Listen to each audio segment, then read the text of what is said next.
flooded in. I want to shift focus away from the politics now and open this up. The big picture in Kerala is this. There was continuous rainfall for the better part of the last 10 days or so. Over the last 24 to 48 hours, much of that rainfall has stopped. It has substantially subsided. Now the flood waters are receding, but it is now that the state really needs the maximum amount of help, both in terms of medicines, in terms of food, in terms of just helping people clean up their homes and be able to go back to the homes that they resided in just 10 days ago or a week ago. Let me bring in our special guests who are joining us on this broadcast here in our studios. Mr. Akshay Kumar is CEO with Mercury Himalayan Explorations, also formerly one of the chiefs of the travel agency, the Association for Travel Agents. And of course, his company has been sending a whole bunch of relief material, from boats to paddles to life jackets to people stuck in Kerala. Dr. Shuranjit Chatterjee is senior consultant with the Apollo Hospital, and Devendra is with Save the Children, a leading NGO. Let me start with you, Mr. Akshay Kumar.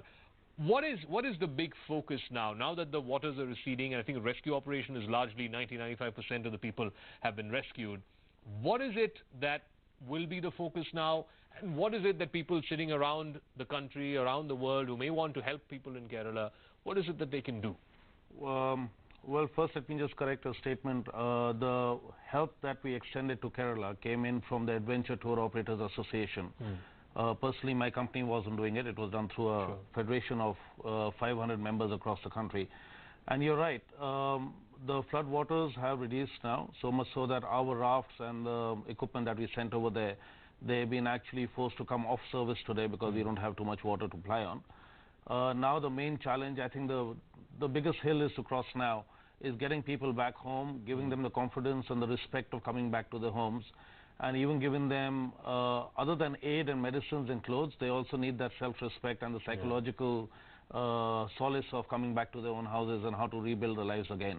Okay. Dr. Chatterjee, I mean, what are the sort of basic hygiene factors that you have to keep in mind as you re-enter a home that's been flooded in for the better part of a week? I mean, there's all kinds of things that you need to guard against. The prospect of epidemic, the prospect of snakes and other reptiles. I mean, what is it that you need to do and not do when you re-enter a home that was flooded in for the better part of the last week, 10 days?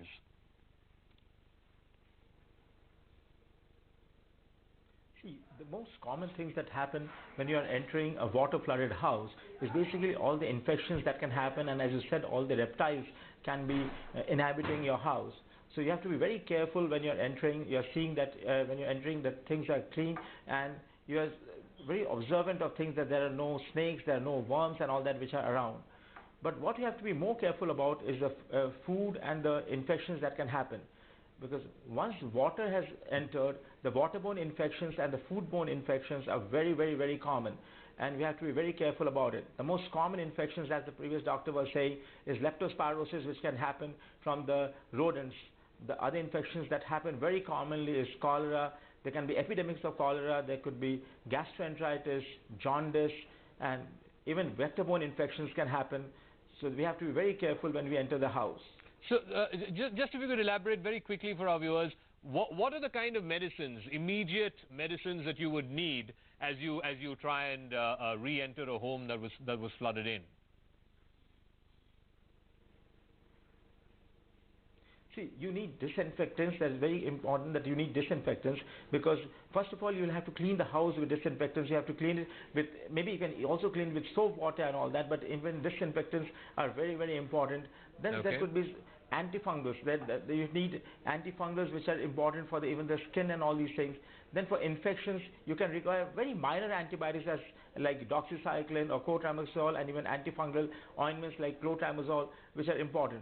So very basic things like cleaning the house with disinfectants is important. Carrying a very mild antibiotics is important.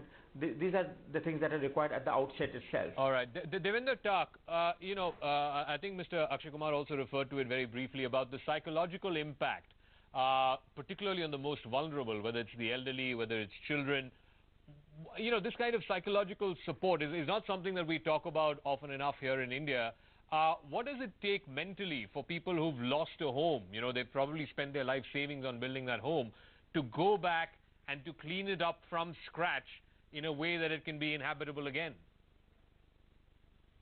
Today, Zaka, I'm in Wayanad, and I went to a location, a couple of villages, where virtually every house has been damaged. Some houses have been completely destroyed. With people coming back to their homes today for the very first time, it's like going and finding, that you don't have a home at all. I had one fascinating encounter today with a family of 6 people, including parents and 2 grandparents. There were 2 children, one is 3.5 years old, one was 3 months old. So this family actually fled the house just in time before it went down into the flood waters. But the father somehow kept it a secret from his son, who is 3.5 years old, that the house has been destroyed. And they're right now living in his wife's house, which is about 4 kilometers away. And he's just dreading the day when he has to take his son back and, show him the place. But he's building up a story saying that I'm building a new house, and so he'll go and live in a new home. Wow. Just a quick word in terms of, what's the time frame we're looking at before the state gets back up on its feet? Are we looking at months, if not years, before all of this is rebuilt? That's the most important question that one can ask about a humanitarian crisis. A crisis like this, or any humanitarian crisis, is never a 100-meter dash. Yeah. It's always a marathon. And, even the media, if I might say so, might move away in a week's time or even in 2 days' time. The volunteers, NGOs will also, not be around for too long. Agencies like Save the Children, we are going to complete 100 years, and we've seen many emergencies like this. So we pride ourselves in being the first to arrive and the last to leave. You're absolutely right.